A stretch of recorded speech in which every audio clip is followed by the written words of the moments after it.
Bonjour à tous, on commence ce tour de la presse sportive par le match d'hier soir entre la Belgique et le Costa Rica. Et les Belges sont prêts pour le mondial selon la dernière heure. Ils ont en effet écrasé les Costaricains 4-1 avec notamment un doublé de Romelu Lukaku. Désormais la sélection de Roberto Martinez va s'envoler pour la Russie où elle disputera son premier match lundi prochain face au Panama.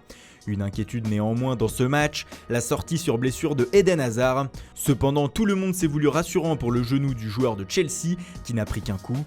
Plus de peur que de mal donc, comme le décrit le Daily Express.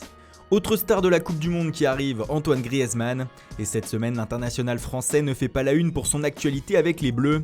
Comme le rapporte Sport, c'est peut-être aujourd'hui, lors de sa conférence de presse au centre d'entraînement des Tricolores, que l'attaquant de l'Atlético Madrid va dévoiler la suite qu'il souhaite donner à sa carrière. Soit il reste chez les Colchoneros, soit il décide de tenter l'aventure avec le FC Barcelone. Le suspense est total. Et en parlant de l'Atlético, une première recrue semble sur le point de s'engager. À en croire la Cadena Ser, l'international français Thomas Lemar pourrait très rapidement rejoindre le club vainqueur de la Ligue Europa. En effet, le média indique que le numéro 10 au sein de l'effectif de Diego Simeone lui est déjà réservé. Le transfert pourrait s'élever à 60 millions d'euros. Une transaction qui réjouirait Antoine Griezmann, ce qui pourrait compter dans son choix de rester à Madrid.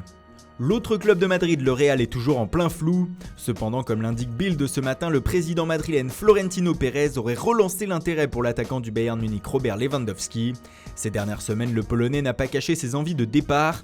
Mais alors que le Real semblait laisser tomber cette piste, il serait finalement revenu aux nouvelles. Au sein de l'effectif merengue, les cadres s'interrogent aussi depuis le départ de Zidane. Ce matin, Marca dévoile une interview du gardien des triples champions d'Europe en titre, Keylor Navas. « Les gens me demandent de ne pas partir », indique le Costaricain, qui va disputer la Coupe du Monde avec son pays à partir de jeudi. En Italie, un gros transfert semble en préparation. Selon la Gazzetta dello Sport, le milieu de terrain belge de la Roma, Radja Nainggolan, aurait donné son accord pour rejoindre l'Inter Milan. Les Milanais ont de grosses ambitions la saison prochaine, avec en perspective un retour en Ligue des Champions. Avec l'arrivée annoncée de De Vrij en défense centrale, c'est un autre gros coup que s'apprête à frapper les interistes. Et on termine par la soirée de gala qui se déroulera ce soir à la U-Arena de Nanterre. 20 ans après son sacre mondial, l'équipe de France 1998 affronte une sélection FIFA de ce mondial en France afin de célébrer ce moment historique. Zidane, Blanc, Lizarazu, Desailly, Henry ou encore Barthez et Petit, ils seront tous là pour fêter cette victoire qui est restée dans la légende. Aimé Jacquet sera aussi de la partie pour une soirée qui s'annonce inoubliable. Voilà, c'est tout pour ce matin, merci pour votre fidélité, bonne journée à tous et rendez-vous dès ce soir pour un nouveau journal du Mercato.